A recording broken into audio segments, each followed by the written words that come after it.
Business over drinks. Business over drinks. This is Dave and Terng. This is business over drinks. Hey everybody, welcome to another episode of Business Over Drinks. My name is Terng and I'm calling in from Singapore. Good evening. My name is David and I'm calling in from Brisbane, Australia.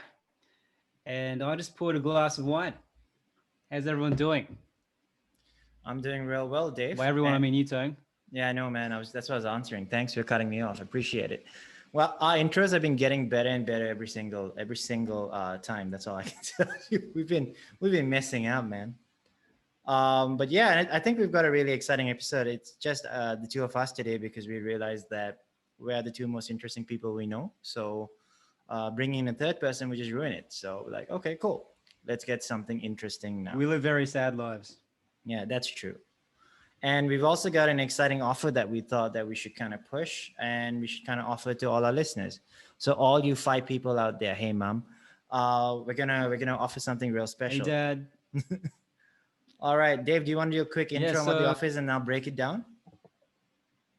Yeah, so SYNC PR. So as if you're listening and you're a massive fanboy of Terng, which is no one, but if you want to be a fanboy of Terng, SYNC PR is his company. So it's a multinational PR agency who does a lot of great work. So they got me full page featured in publications such as The Edge, Singapore. He gets people on BBC, stuff like that. But he helps you a lot of startups, a lot of companies, a lot of multinationals get publicity. And so the offer is really good. What's the offer, Terng? Thanks, Dave. That was a very, very stilted introduction. I appreciate it. So the offer is actually we're gonna do a free PR audit for any company that's interested, where we actually take a look at all their digital assets. So whatever's online, you don't send us anything. You just let us know what your company name is. Give us a little bit of detail so that we don't go look at the wrong company. And then we do an audit to tell you whether there's anything wrong, what's going on, and what needs to be improved. We're not gonna upsell you. Don't worry, because if it's really bad, we kind of don't want to do the work because there's a lot of work for not a lot of money. But what we really want to do is we want to kind of help you and kind of point out issues that you can make improvements on. We have one saying in SYNC that anyone on my team will tell you the same thing because I keep on screaming at them every day, which is everything we do has to add value to the customer. There's nothing that we do that doesn't add value to the customer. That's just rubbish. Throw it out the window. It doesn't matter. Right. So yeah.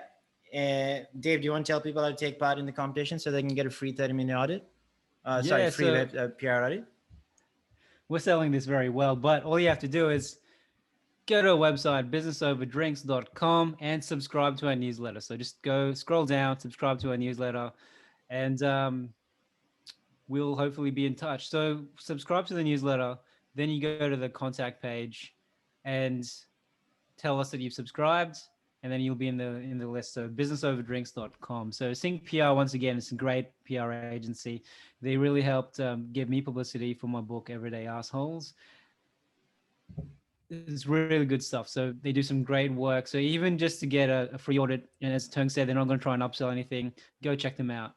So businessoverdrinks.com. You can even see a link to SYNC PR and see that you can on our website, right? And you can see a link to the kind of work they do. They're an award-winning agency, and I'll shut up now. Yeah, Dave, you've been butchering what our company does, so thanks, man. I appreciate that. Dave actually works with us on a bunch of stuff, and he's been a client before as well. So thanks for that terrible introduction. But anyhow, like I said, don't worry about the upsell and just focus on whether you think your company needs to have a bit of an audit to find out whether anything's wrong. We'll be happy to help. As always, just go to our website, businessoverdrinks.com, and then kind of do the needful, subscribe. And we'll be sending you really cool content via email as well. Don't worry, we're not going to bother you with emails every single day. We're way too lazy. So it's going to be a regular email sent at a decent cadence so that it doesn't bug you. Or if you give us your phone number, what I'll do is I'll text you like 10, 11 p.m. every night, just ask you if you're up. And he actually does do that. So it's kind of weird because he localizes the time. So sometimes like 10, 11 p.m. here, but it's like 2 a.m. for him. I'm like, thanks, Dave. Appreciate it, man. Yeah, I'm really good that way. I work it out. So if I have a friend in New York, I'll wake up just for them to ask them if they're up. It's kind of a I don't have sweet any thing. friends. It's kind of a sweet thing, really. But anyway, before we turn off everybody listening on this podcast, maybe we should talk about our drinks for a second. Dave, why don't you tell everybody what you're drinking, man? So tonight I'm drinking Tempranillo. Shout out once again to Amy White, who recommended Tempranillos as a good entry level wine drink. You can listen to our podcast interview with her in our show notes. But yeah, I'm loving it. It's very easy to drink, very deceiving. So you can just scull them down, have a good night, and they taste pretty good. What I really like is that the fact that you call it a wine drink, and I appreciate that. Wine drink. Yeah, Did I? I think that's really cool that you call it a wine drink. And as you can see, Dave hasn't learned a single thing from actually, just doing this podcast for ages and talking to experts and people who really know this stuff. Dave's learned absolutely nothing. So That is my motto for life. I'm actually drinking homemade cider by my brother made it, and it's really good. It's a dry apple cider that he made. He actually it's a mistake. It's a bum batch, but the reason that's wrong is because he didn't actually do it properly, and it's a lot stronger than it should be. So I'm getting really plastered drinking probably like 15-16% apple cider. It's like a hard cider, and I like it a lot. If your brother made it, he probably dipped his finger in it before giving it to you. Well, he did. We did way more worse stuff in it, man. Anywho, all right. So let's. On that note, man, why don't you tell people what we're going to talk about today? So we're not wasting Yeah, their so time. we have a really good topic today. So if you don't know already, I helped run a digital marketing agency in the past, and we had all kinds of clients. So we had startups, we had publicly listed companies, we had billion-dollar companies.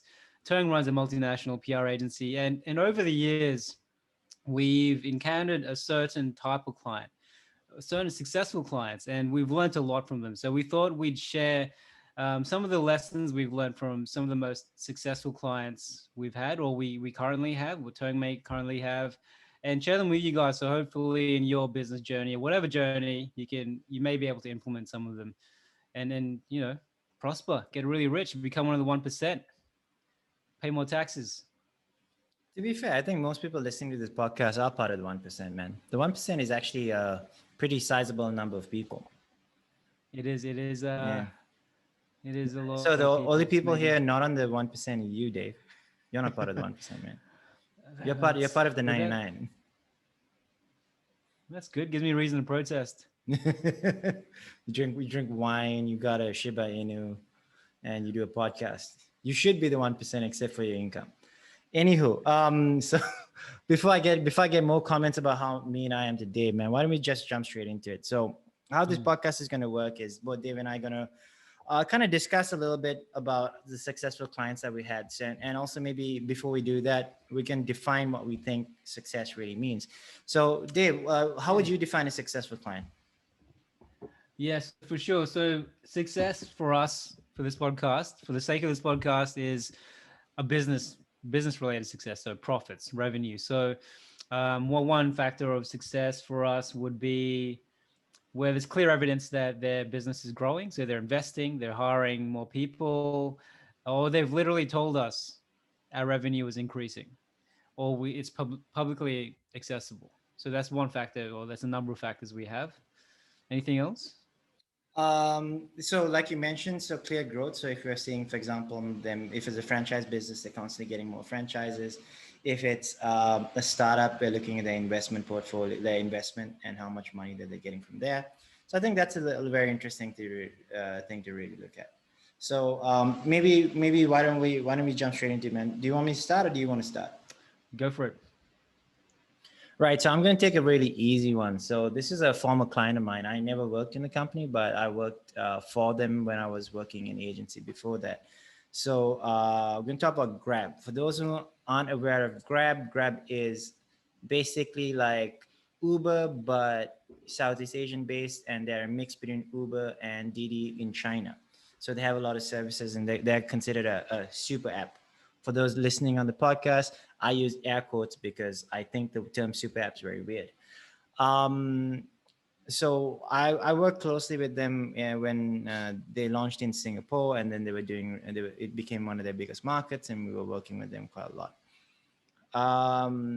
I think I learned a lot of lessons working with them, and working with them for about 2.5 years, if I'm not mistaken. But I'll just point out like some of the most I probably the most interesting things that I learned while working with them. And I think one of that was um, everyone kind of, whenever I did any work, and whomever I worked with, especially in the PR industry, you always looked at things through a very narrow lens. So what that means is there were ways things were done in PR that we kind of followed, and we blindly followed no matter whatever happened, we just kind of stuck to it, right? And working with Grab, and what basically they would just ask why can't we do this, when we say that's actually not how the thing works, and like why. And there were quite a few times where I didn't have an answer for it. I'm like, oh, actually, I don't know why. I just always said we're not going to do it. And what really happened was it kind of opened my mind and broadened my horizons in terms of what we actually could do and what made sense, right? So I put myself in a box, and I think the industry was in a box for a long time. It still is to some extent, but all you kind of got to do is, if people say you can't do it, give it a think why can't you do it. And that's what they kind of taught me. People would just say like, you can't do that, and they'd be like, why? And I'd be like, I don't know. And so then we'd just end up doing it, and it worked. It obviously worked very well for them. I think they're one of the largest businesses in Southeast Asia now. I think they're about to go public, and they're aiming for a $40 billion valuation. So yeah, they're doing pretty well. Could you give an example? Maybe if I mean, if it's trade secret, could you give an example of how it can apply to something else you do in business? So like, sure. So I'll lay a bit of context, right? So there was a lot of things that we couldn't do from a PR perspective, which was maybe, so startups, this is back in 2012, 2013, I forget the exact year, but startups weren't what they are now, right? No one was really talking about startups that much. Big publications and newswires like Reuters, for example, wouldn't talk about non-listed companies that much. They would talk about non-listed companies that company burnt down, or like did something that was a catastrophe, or that was like a massive scandal. Sure, they'll talk about them then, but not really about a company that's just growing and growing bigger, right? What we did with Grab was we basically ignored the fact that they were a startup. We ignored the fact that their revenue didn't match their valuation, and we talked about everything else under the sun. I think from a business perspective, what that really taught us was, and it kind of aligns a little bit to don't basically act the way that you are, act the way that you want to be, or like dress the part, right? And that's what I kind of figured out right now, right? When I first started my own business, I never upsold us on being like, hey, we'll do anything, we're the cheapest. I always said like, I know what we're capable of.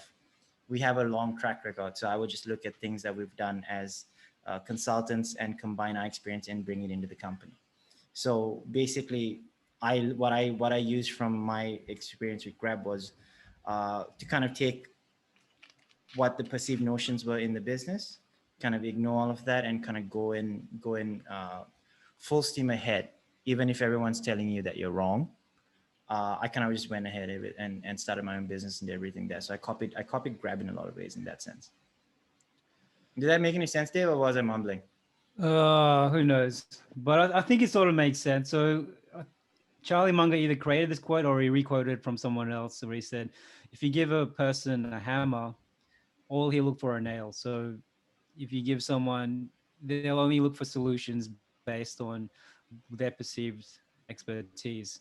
And so what Charlie Munger was basically trying to say is, you try and broaden your horizons and try and understand how the world works from different perspectives. So he's very encouraging of studying science and heuristics and accounting and mathematics and all different fields, so that you can kind of see challenges from different perspectives rather than just purely one.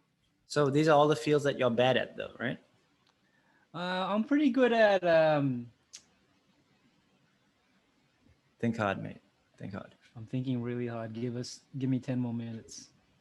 No, but yeah. So basically, that's what he's saying. Which brings me to a point. So you talked about public listed company. I'll go down to grassroots to smaller size business, which is Dundee's business. So he was on our podcast Oh, Dundee Kim. some time Yeah, yeah. ago. Yeah, Dundee Kim. So he is a founder of Dundee's Boxing and Fitness. But before that, he was a two-time amateur champion in South Korea, boxing champion. Then he moved to he moved to Japan, I think China, then Australia. So English isn't even his second language. This is maybe his third or fourth language. And from there, he generated like a few billion worth of sales for a university. Then he started his own gym. Now he's moving on to his third franchise. At the same time, like he at 55 years old, he won he got some medals for a bodybuilding competition. He's about to do a charity fight this Friday night actually with another pretty famous champion named Jared Fletcher. Man, this guy is just accomplished heaps. So he's got a gym. He's got a fitness school, and he has a sports what do you call it? Sportswear Academy? brand. No, sportswear Sportswear. brand. So he sells and boxing gear and stuff like that. Anyway, he does things so differently, so left of field, and sometimes I'm surprised, like because I give him a bit of marketing advisory, but he goes in a completely different direction, but it still works so well for him. So in Australia, a typical gym, like a larger gym, their business model would be their personal trainers would have to rent space within the gym to, and then they'd have to generate their own income. But Dundee's model is he actually pays his personal trainers a full-time income, or he pays them in a way that way, and it just works. Throughout the years, all the gyms around him have shut down or have been replaced, but his gyms have just continued going, and he does things so differently. So as I mentioned before, English isn't his first language, and if you see his social media, this is now he's got someone else doing it. But before, it was all broken English. A lot of his trainers are from overseas and stuff like that, but it just works. Everything works really well, and he does things unconventionally. So if you want more examples, just check out his website. It's very different from the usual gym marketing, other gym stuff that other businesses use, but he's very successful in his own. So I guess to sum it up, what I've learned from him is you don't necessarily need to do things textbook, and maybe it could be a disadvantage to do things textbook. If you apply your own unique personality to things, there's a possibility that you could thrive in your own way. It's not guaranteed, but with Dundee, it's definitely worked. Nice, man. I think we'll put the episode in the show notes so that people can listen to it when they have the time. It was a really good episode, sure. I think. Dundee's an inspiration, man. He does a lot of things very differently, and he's got a lot of character. And I like it. All right, man. So I'm trying to think of whom else that I've learned from in terms of successful clients and successful people that I worked with, because there are quite a few. Okay, I'll talk about one of my friends, Ginny, right? So she's gonna hate the fact that I'm talking about him. I'm gonna do it anyway. I'll probably send her this episode just to let her know that I'm speaking about it. So she basically a Vietnamese national that left home, I believe, when she was 16 to kind of like go and study and live by herself. And then she kind of set up went to Malaysia 4 or 5 years ago, and then set up one of the first shoe cleaning businesses there. She was a shoe cleaning startup. And now I believe they're the largest in Malaysia. They've expanded across multiple markets. Brunei, for example, I think they're in Indonesia as well. And yeah, she basically from ground zero, she's just set up her own little shoe cleaning business. And now it does customization. They're doing, Malaysia is going through a lockdown now, but before the lockdown, they do a lot of. What's the name of her business? Shumo. So we'll put it in our show notes. I mean, basically what she did was she's never, from what I understand, she's never passionate about shoe cleaning and shoe customization and bag customization. But She basically went to a country, was speaking her non-native language, and a country that's quite difficult to set up a business as a foreigner. Created a network, made friends, set up a business in that was a retail business, which is not an easy thing to do.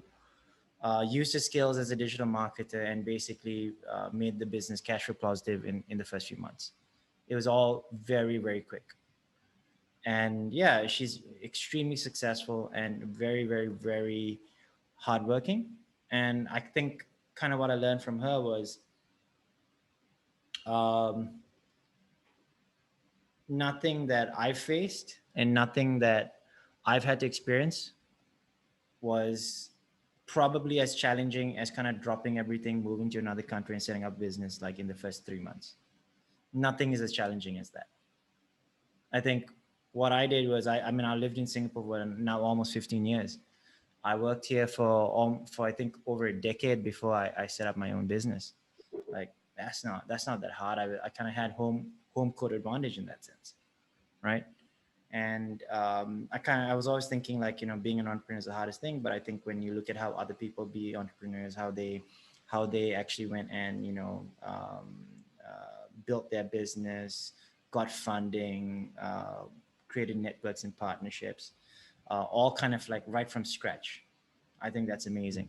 So to me, it was partly inspirational, partly I just kind of pulled and took in small little things here and there, which I thought was quite interesting. Stepping up again. So we dealt with a significantly large company. We can't mention the name, but they work in the food space. And one thing I've learned, one subtle thing I've learned when working with them is how when we built a website for them, right? So one thing the person we dealt with did was he involved every stakeholder in that process, not just because it's a waste of time, but because he wanted everyone to actively feel involved in the project. And if he did it in his own little silo, I don't think there would be as much positivity towards that project as he wanted. So one thing I learned from him was that when working on a specific project, and if you want the company to back you on it, if you want other stakeholders to back you on it, it could be advisable to get them to have an input so they feel involved in the process. Same with my book. So I had a lot of people give feedback on my book and give input, which I actually implemented. And I mean, it was really useful advice they gave me. But at the same time, it also felt like I believe they felt a bit more involved in the book. And because of that, they were very much more supportive than they would have been if I just told them to buy it. But because they have an input, they felt like it was part of their project as well. And same was with this client of ours. He got the heads of each department to kind of have their own input, and he involved them all in several meetings. And because of that, they were much more supportive of it happening. So yeah, I think that's one thing I learned from a larger company anyway. Get people involved and get them to contribute. And when they contribute, it becomes their baby as well. I think that's interesting, man. I think what we learn from clients, right, is quite interesting. Successful clients. I also think we can start looking at like things that we've learned from. Doesn't have to necessarily even be that successful, but maybe from clients in general. And I think a lot of things I learned from clients in general is there's no substitute for hard work. I know that sounds very cliched, but it kind of makes sense. I know, Dave, you don't believe that because you don't believe in working like at all or like at hard. It's just not hard. You'll put in your solid 1 hour a day, but that's about it. But I'm talking about like Hey, 1 minute a day. That's fair. I'm actually outsourcing this. I'm actually a graphic right now. This is all outsourced. This is a 3D representation. Just like it's a deep. What do you think, David? It's just deep fakes of random people. No, but no. So there's an interesting thing, right? I believe it's a Mark Cuban quote that said that at any given time, if you feel like you need to take a break or you're too tired or like, you know, you've worked hard enough, There's always some random person in another part of town, in another country, another thing, doing the exact same thing you're doing and not taking a break. So that's how he kind of all just pushed himself to go further and further and further. I'm not that intense. I don't think so. I just think that we have to work harder if we want to achieve success, because I believe a lot of times a lot of people just do the bare minimum. I'm not naming anyone particularly, Dave.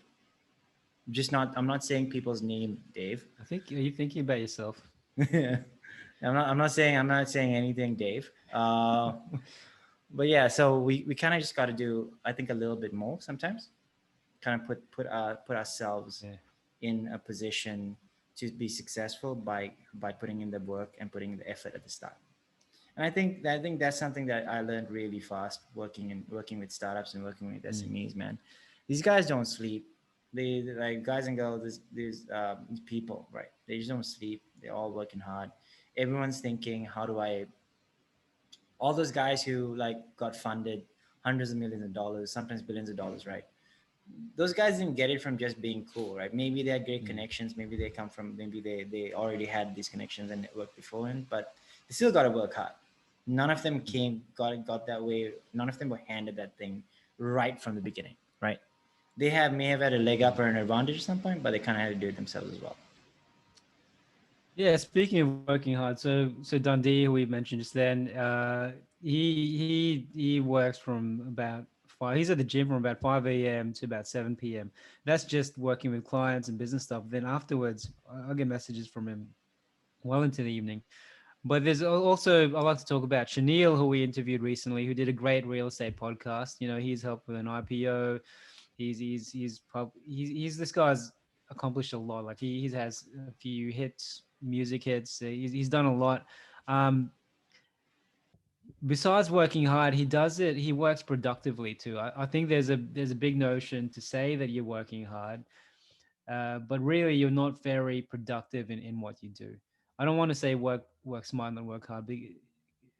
I'm getting annoyed by that term, but working productively, to say that I worked productively today, I think is better than saying I worked hard today, because you accomplished things, and you did something that more challenging than rather than just mundane things and procrastinating with maybe emails that aren't really that necessary, that you could probably filter to someone else.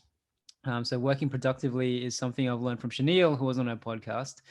He's really great at that stuff because he accomplishes a lot of stuff in one day, but not just on his own. So he divides his labor where in a way that's cost effective, and he works in a way that's very productive. I mean, he has some great insights into that. If we'll link to it in our show notes. Um, yeah. So unlike Terng, who says he works hard, but really he watches basketball and then types a few Man, emails here the and there. NBA season is over, man. So I am not watching anything. Congrats to the Milwaukee Bucks for winning Replays. the NBA championship. Watch them all, mate. I think that's it. So we hope you are ranting. Yeah, I mean, I think what it clearly shows is that we didn't really learn anything from anyone, man. We don't care about anything. I think that's what you've learned from this is that we don't really work that hard. That's not And true. we faked it till we made it. Shireen, if you hear this, that's not true. I work really hard, okay? I work real hard. I don't know what Dave's talking. Dave's an alcoholic. Dave just saying stuff. Yeah. Anyway, just a quick reminder, guys. We're giving away a digital PR audit. So we'll look through your website, all your messaging online, and we'll review everything and kind of give you a little report on telling you whether there are issues, what's wrong, whether you're doing well. Kind of just like a health score, so to speak. And then, I mean, don't worry, there's going to be no upsell. We're not going to send like, hey, sign up for something now or none of that stuff. All you have to do to get a free, to get a chance to win a free audit is to sign up for our newsletter and subscribe. Like subscribe to Business Over Drinks. So go to our website, go right to the bottom and subscribe right there, guys. We'll put a link in the show notes as well. Or you can just send Terng a compliment. He doesn't get that many. When's the last time you got a compliment? If you send me a compliment, I will give you a free audit. He'll give Like, you $10. Yeah, I'll give you a free audit for sure. Like that's not even a question. I'm just like, thank you. Thank you very much. And you're gonna get a free audit for your website, for your company, for your digital assets. So don't worry about that, guys. We hope you enjoyed this wonderful and very informative podcast. Don't forget to subscribe to our newsletter to enter this the so-called competition, and then send us your message via our contact page. And don't forget to follow us on Instagram, Facebook, LinkedIn, YouTube, and in real life. Just follow us around. We'll be happy to get your love. businessoverdrinks.com, everyone. All right, guys. Thanks a lot. And then I guess we'll be catching up with you soon. If you see us on the streets in Brisbane for Dave or Singapore for me, don't talk to us. We don't really like to talk to people and stuff. So just don't. But just take a picture, put it on social, tag us. It'll be cool. All right. Good night. All right.